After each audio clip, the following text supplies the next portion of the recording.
Halo Pak, halo. Selamat malam. Selamat malam. Gimana kabarnya? Ya, alhamdulillah baik. Alhamdulillah. Kok enggak baik aja Pak? Apa? Kok enggak baik aja? Ya. Malah baik. Gimana? Kok malah baik kok enggak baik aja dengan kondisi lagi kayak gini? Ya, memang baik-baik saja. Baik-baik saja. Jadi tidak terpengaruh dengan sekitar. Enggak pengaruh masih bernafas. Ikut kudeta nggak Pak? Apa? Ikut kudeta nggak? Pokoknya setiap ada kegiatan kudeta, insya Allah saya hadir. Oke. Malam ini kita akan membahas soal bahasa Jawa. Jadi tadi kan kita sempat riset juga kalau ternyata orang yang saya temui itu tidak mengajarkan bahasa Jawa pada anaknya. Begitu. Nah, itu gimana Pak? Ya, sebenarnya ini ya,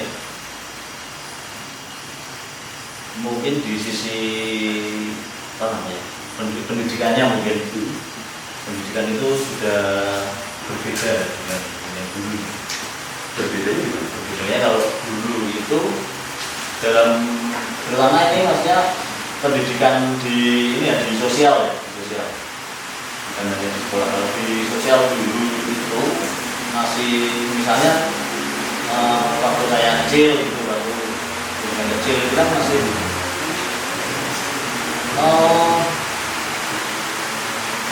ada memang orang menempatkan ada pendidikan di sekolah dan ada pendidikan di lingkungan, itu memang berjalan sampai itu kan berjalan dan dipelihara gitu. Termasuk pemerintah juga memelihara itu dengan memberikan apa stimulus di masyarakat itu yang mengarah ke edukasi tentang bagaimana berteman, bagaimana bergaul dan sebagainya. Itu masih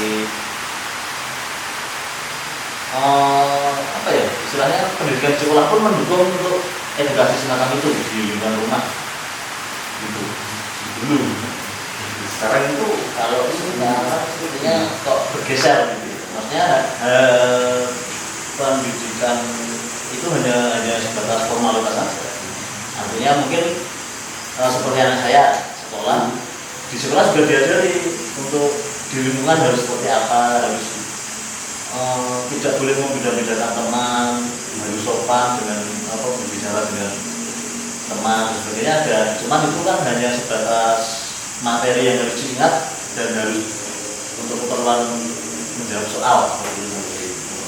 Bahkan tadi salah satu narasumber yang kita wawancara itu bilang bahwa kalau bahasa Jawa itu sudah katanya kurang relevan untuk saat ini.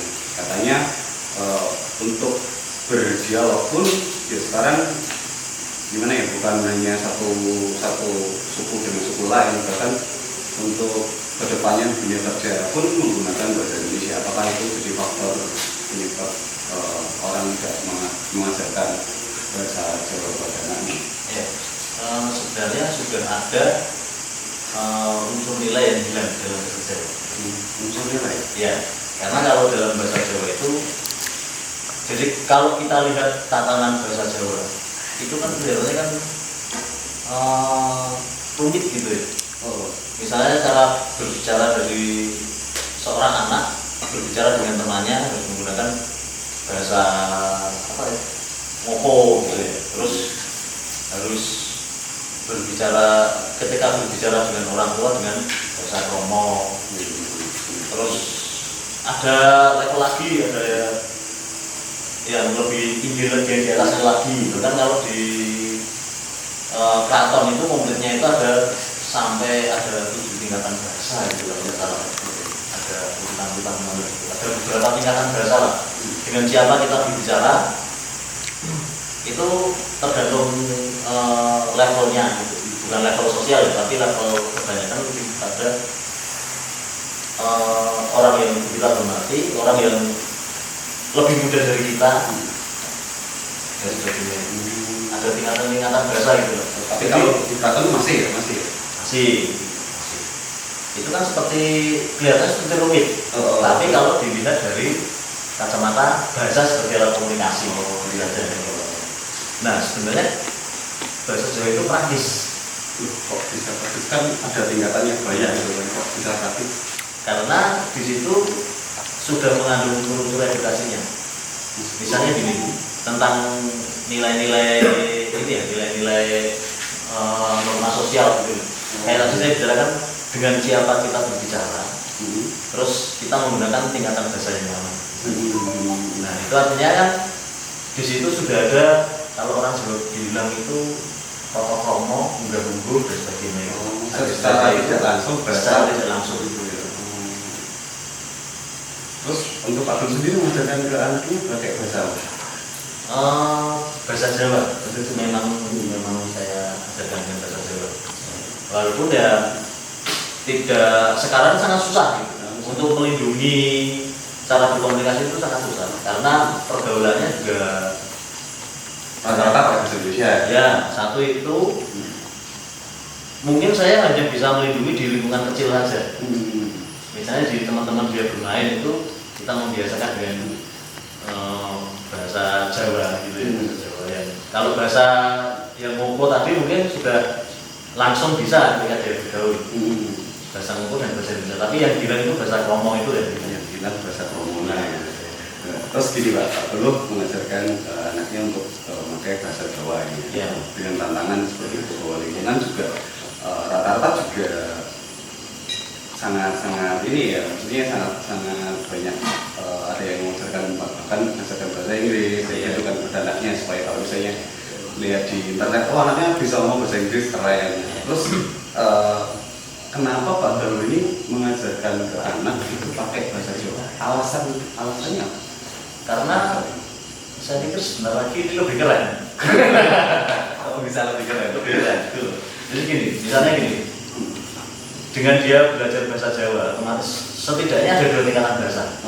Ketika dia berbicara dengan teman-teman sebayanya dengan bahasa keseharian dan bahasa Ngoko itu, dengan orang tua dia bicara dengan bahasa Kromo. Dia sudah bisa membagi sebenarnya. Maksudnya dari ini ya, setidaknya untuk pendidikan ini menurut saya pendidikan dia sudah bisa menempatkan komunikasi di 2 level. Kan berarti kan enak nih, saya sudah cicil, saya sudah investasi kepada anak saya untuk nah ini kan sudah 2 level. Saya bicara, dia sudah bisa menempatkan 2 tingkatan bahasa tadi. Nah, ketika dia mampu berkomunikasi dengan 2 bahasa, 2 tingkatan bahasa itu dalam komunikasi keseharian, dia masuk tambahan bahasa baru kemudian lebih mudah juga menurut saya. Jadi ini kan ada apa sempat berpikir seperti ini. Oh, seorang anak dibuat bahasa Inggris dulu, nanti kan bahasa Inggris ada bahasa internasional kan. Nah, nanti mengikuti bahasa Indonesia, bahasa Jawa mengikuti. Malah kebalik sekarang ya. Sebenarnya malah bahasa Jawa dulu, biar ada tingkatan level, biar mencerna bahasa yang lain cepat ya. Itu menurut saya. Karena itu kan lebih mudah dulu. Menurut saya gini, satu jenis bahasa itu sudah ada tingkatan yang semacam itu. Ya minimal 2 tingkatan lah. Dia enggak satu dari cara dia menyampaikan. Terus dari cara dia mendengar, itu pun dia kan sudah ada 2 tingkatan bahasa. Kalau itu misalnya gini, mengajarkan anak dengan satu bahasa Indonesia dan satu bahasa Inggris, gitu. Menempatkannya kan, coba ya masuk realitas saja lah. Pasti ada gimana ya? Justru malah rusak tatanannya menurut saya. Misalnya kan ada orang engineer ngomong kita ngomong dengan bahasa Indonesia terus kemudian ada sisipan istilah wow, shit dan sebagainya. Sebenarnya tatanan bahasanya rusak gitu. Karena kan nggak bisa dijatuhkan itu.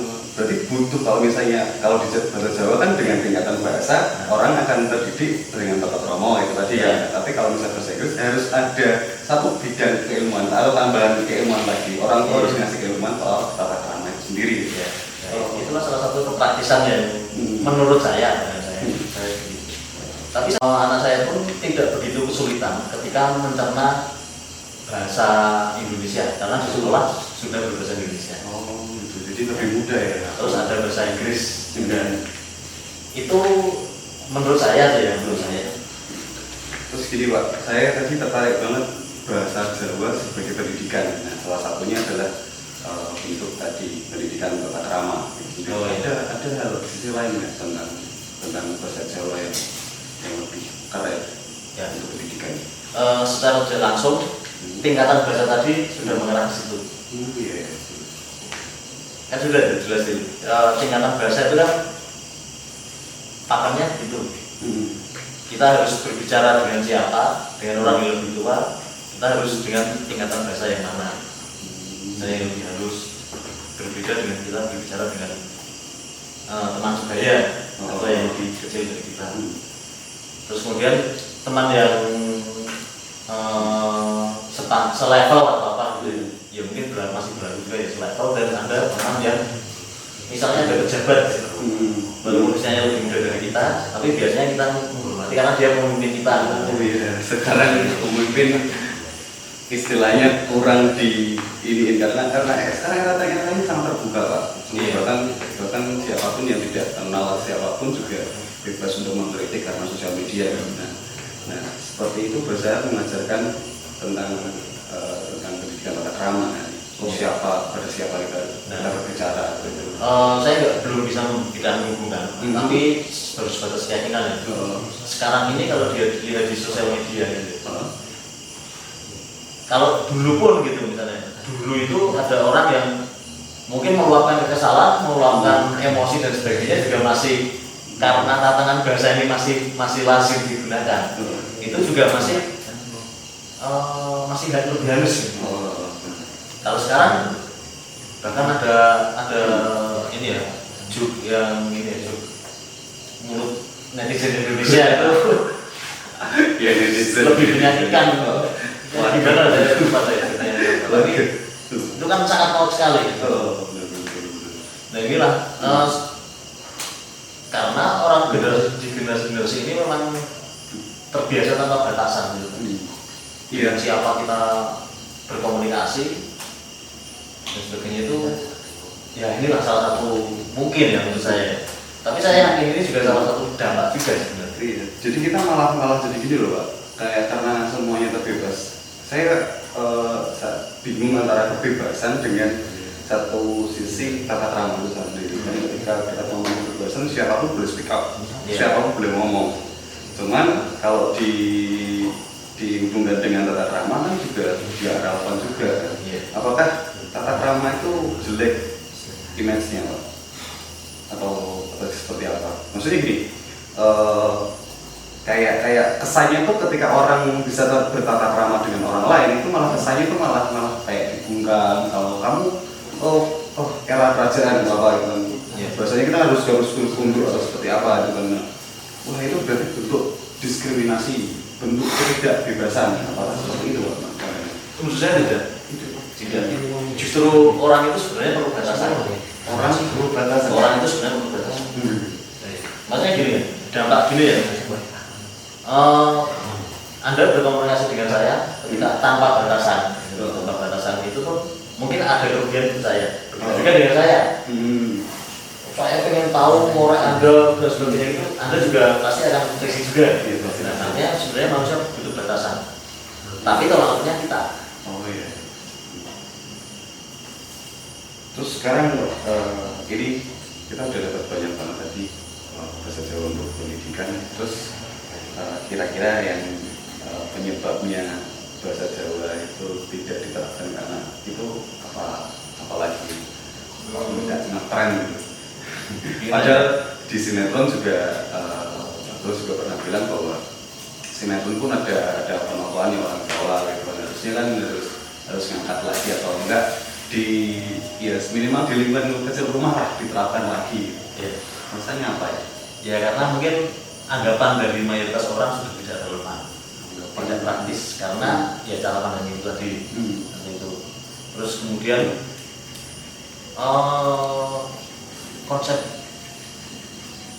konsep pendidikannya juga, karena sekarang kan sangat terbatas, kemudian sangat dibatasi juga. Jadi itu semacam sebuah, ketika berbahasa Jawa itu semacam skill kayak life skill siswa sekolah. Misalnya ini bisa musik, ini bisa berbahasa Jawa, itu ditempatkannya begitu, dikirim jadi misalnya ikut lomba pertopan, ikut lomba kesulitan dan sebagainya.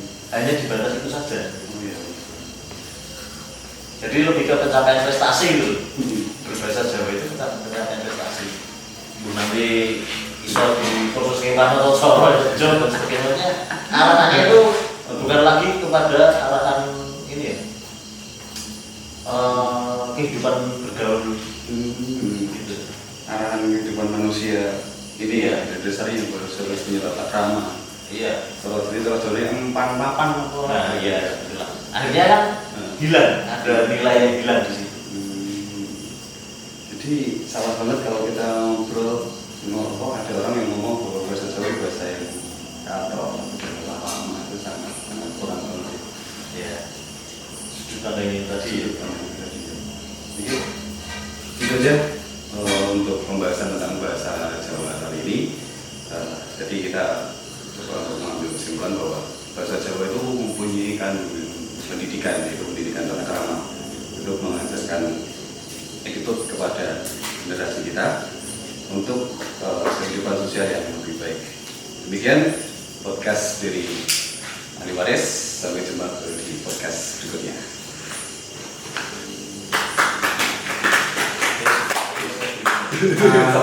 Cakep.